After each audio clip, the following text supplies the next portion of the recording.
কিরে রাইতের বাজে দুইটা তুই এনে কান্দাস কিরে কষ্ট কষ্ট মনে পড়ে কষ্ট আমার কষ্ট দেখিয়া তোর অনেক হাসি পাইতেছে না?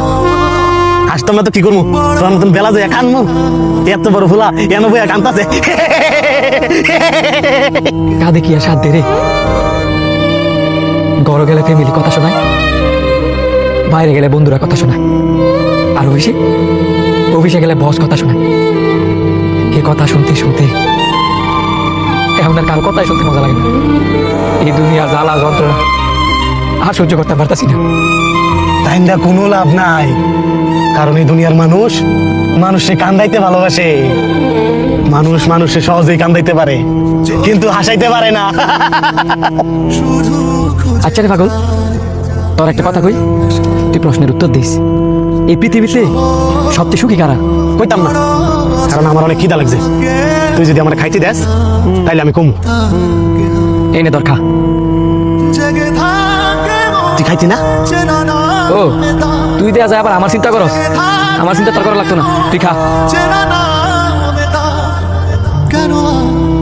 তোর প্রশ্নের উত্তরটা আমি দেই দে।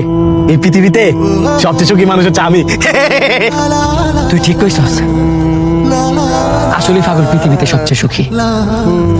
নাই তার ফ্যামিলির চিন্তা, নাই তার কাজের চিন্তা, নাই তার খাওয়ারের চিন্তা, নাই তার দুনিয়াদারির চিন্তা।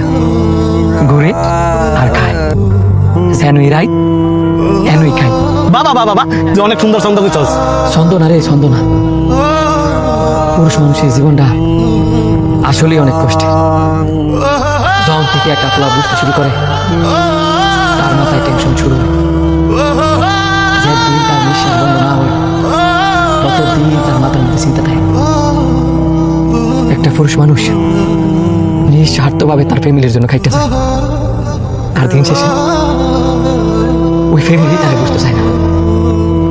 একটা পুরুষ মানুষের